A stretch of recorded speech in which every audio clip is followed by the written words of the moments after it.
back to my channel. I am now 34 weeks as of yesterday, sorry. Yesterday I tried to get this video done and my kiddos weren't having it. So we're just gonna try again today while they're sleeping still in the morning. So I'm gonna get right into it to try to get it done before they wake up. So I will start with last week's video, not last week's, my last video, which I believe was 32-ish weeks. Anyways, in that video I had mentioned my severe pain. I've been experiencing some bad downstairs pains, my pelvis area, my hips, my back, everything in the lower regions just hurts. And there was popping and grinding and it's just uncomfortable. I am still experiencing that pain, but I would like to say I am so thankful that some of you guys are watching these videos. The main reason, other than having the memories, was to have these videos for other mamas to compare pregnancy symptoms and mamas trying to get pregnant or who are early on pregnant, to be able to see different symptoms of someone else going through it. And someone was able to compare pregnancies, and I am so happy because it's ended up helping me in the long run. But my friend Alyssa from beauty school many years ago watched my last video and reached out to me and had told me her experience, and she had the same symptoms, but she had a diagnosis, and she had me ask my midwife if maybe that could be something to look into, and she was correct. So thank you, Alyssa. Now I have a name for what I have going on, and I am so happy because my anxiety is kind of cooling down from it. Before, in my last video, I was mentioning my anxiety gets crazy. So I'm like, I might have a fracture somewhere down there that I don't know about, and it's gonna break even more once I have the baby. But that's not the case. It's symphysis pubis dysfunction. It sounds absolutely disgusting and horrifying, but it is what it is, and people use the term SPD, and what it is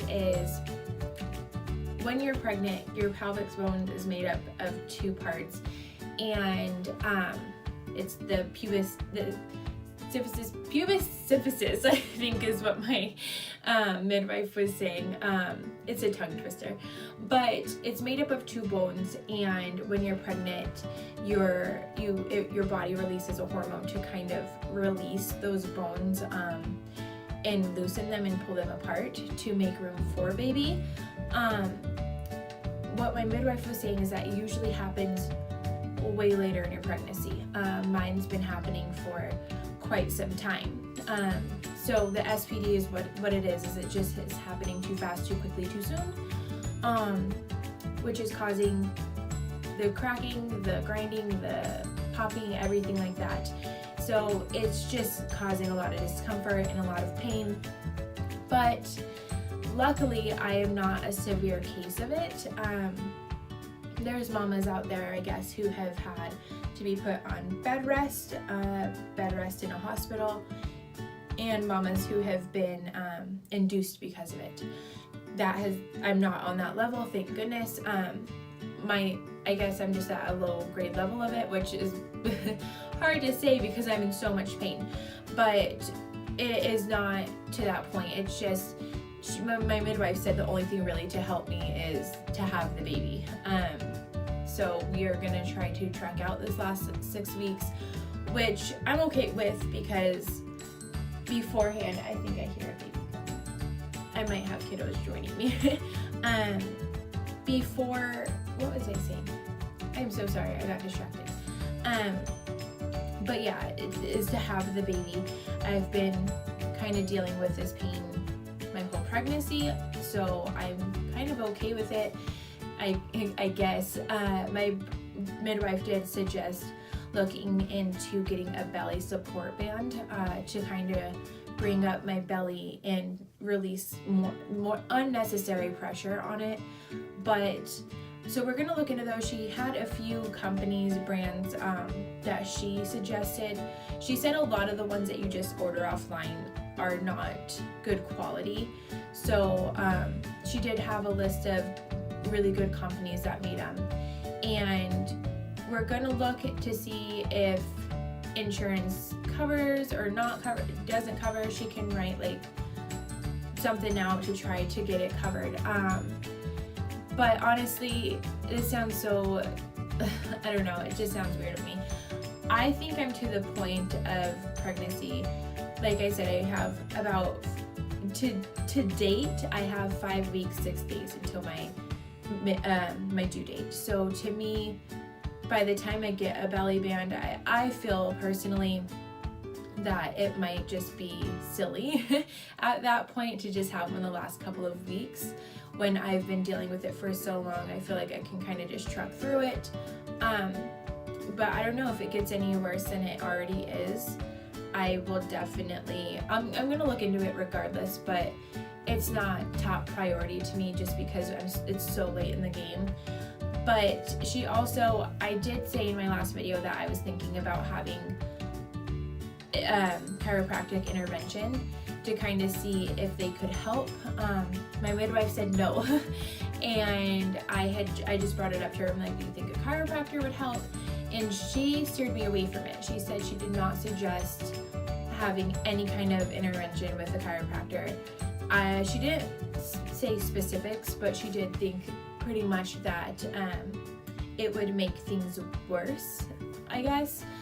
So we're not going to see chiropractor because I don't want it to get any worse. But so yeah, we're just going to truck through the next couple of weeks, and hopefully it just goes away as soon as I have a little baby. But moving on, I also want to touch base with one of the subscribers. I believe she was a subscriber. Amy Briggs, I believe her name was. I'm sorry if I did not get that right, but I believe you were Amy Briggs.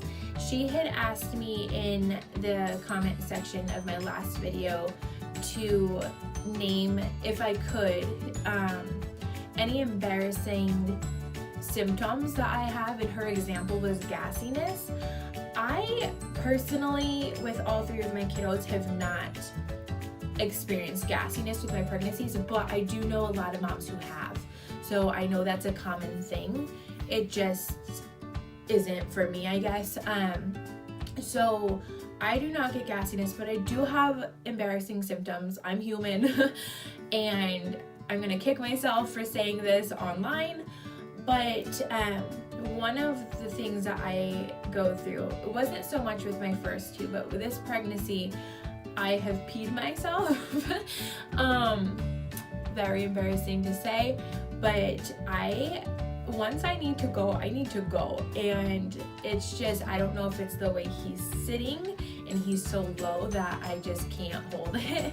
But there has been times in this pregnancy where I have peed my pants, and which makes it hard because I'm lecturing my kiddos about potty training, and here mom is peeing her pants. But yeah, there's times where I've like ran through the door trying to get to the bathroom and have peed my pants, or have coughed or sneezed or laughed too hard. Not like crazy excessive to where I'm peeing my pants all the time. Don't think I'm like crazy, but I have this pregnancy. So that's that. And also another embarrassing symptom that I've had with all 3 of my kids is like fuzz on my tummy. Whenever I get pregnant, I get like little tiny hairs, little fuzzy hairs, and it goes away. I hate even saying this out loud, but I do get them, and I don't know what causes it. I don't know why they just appear every time I'm pregnant, but once I have the baby, it just goes away. So because it just goes away after the baby each time, I don't go crazy trying to take care of it. Like, I don't go get my belly waxed or shaved or anything like that, because you can hardly see it. I can see it, and I can feel it sometimes, but it's not extreme. But I don't like it. but like I said, it goes away. So other than that, yes, I will jump into my midwife appointment. And like Amy Briggs, if anyone else has any questions or would like me to touch base on anything in any videos, let me know like she did in the comment section, and I am more than happy to do so. I love that people are watching, and I love that people are starting to communicate. So yes, if you any questions, anything like that, leave in the comment section on any of the social medias that I leave this on, and I am so happy to answer any of your guys' questions. But moving into his midwife appointment yesterday, I went in and we had talked about a few things. One, his size. According to my app, I use the Bump app. He should be the size of a butternut squash, which is so crazy that I have a baby that size in my belly.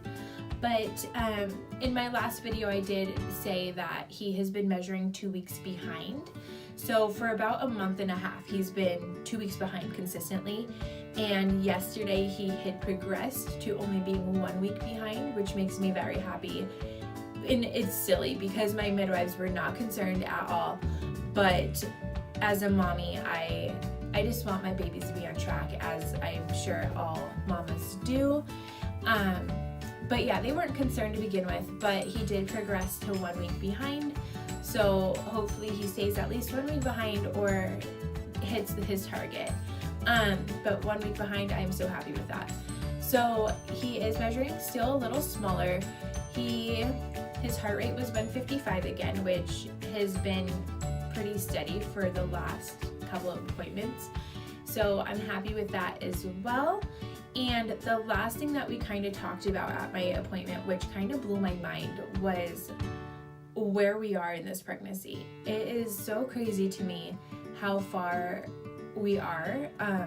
I feel like I'm so far, but so close. But she did mention to me, because in her eyes, I've had a very healthy pregnancy, which my eyes as well, and I am so happy and blessed for that. Minus the SPD, but like I said, that does not affect me or baby's health. So it has nothing to do with health, it's just discomfort. But because in her eyes, we have a really healthy pregnancy. Although I'm only 34 weeks, she said if I were, which we don't think I am, if I were to go into labor anytime between now and 40 weeks, she would let it happen. There's a lot of doctors who will intervene if it's any time before 37 weeks, just because of concerns. 37 weeks is what you would consider full term. We don't think I'm gonna go into labor before 37 weeks anyways, but she did say that if I were to, she probably would not intervene, she would let it happen. And I would walk out with the baby. So that was just crazy to me. I'm like, holy cow, we're at the point where if I go into labor, I'm having a baby. So that is just crazy. But like I said, if it were to happen, which would be probably not likely, she would let me give birth without intervening. But she did say unless she had a concern arise or anything like that. But she said that is not likely. I've had a good pregnancy, so she thinks she would just let it happen. Which would take me into my next topic. I brought it up to my midwife, not tattletelling on my husband to her, but I was concerned about it. My husband, the genius, bless his heart, had scheduled our camping trip 3 hours away in a couple of weeks. So I will be at the end of my 36th week going into my full term 37 week. And I was a little concerned. It's not that I don't think my husband wasn't thinking, it's that I don't think he's seen the concern behind it. So I did bring it up to my midwife just in case, because I don't want to jinx myself or chance anything. But she knew exactly where we were camping. I won't mention it on here, obviously. But right away she knew it, and she was like, oh my goodness, like, that's so fun, da da da da. But she's like, that's a good 3 hours away, so I'm allowed to go as long as I have a hospital bag in my car, she said, and his car seat. So again, mind blowing to me that I am to the point where I have to have a hospital bag in my car. But yeah, she was okay with me going. She said at this point she would not suggest any further than the 3 hours. She thinks 3 hours is a close enough time frame to where if I did start feeling anything different, that I can make my way back. And again, as long as I have everything prepared, hospital bag, car seat, everything like that, she is totally okay with it. Just no further, she said, no further than 3 hours. So we are still gonna go on that. And she also said, as long as I'm out there drinking so much water, she's like, do not go without drinking water every so often. So to help keep from having contractions, to stay really hydrated. So we are going to be doing that, and that will take me into my next videos. I'm really hoping to have a video out for you guys with what's in my hospital bag, what's in baby's hospital bag, and what I pack in my husband's bag usually. So I had started gathering things yesterday, and I need to finish my bags. I still have a lot of things to get, but I'm hoping to get that video out soon. I know I always say, oh, I'll get it out soon. But let's be real, I kind of stink at staying consistent. But I have to have the hospital bag ready, like I said, for a camping trip. So hopefully I will have that video out for you guys within a week or so, maybe 2 weeks. But yes, that wraps everything up, I believe. So I will go ahead and show you guys 34-week belly. Please excuse that I am still in my pajamas. But here's 34-week belly from the side, from the front, and the other side. And prepare yourselves again. Here is bare belly. My sister did some henna, so we're just playing around with that, but that's what that is. And here he is. He's still, to me, feeling so heavy, and he's kicking and moving like crazy, but he is looking good. I feel he's very healthy. I feel like he's gonna be a heavy baby. But yes, that is it, and please, you guys, subscribe to my channel, and I will see you next video. Bye.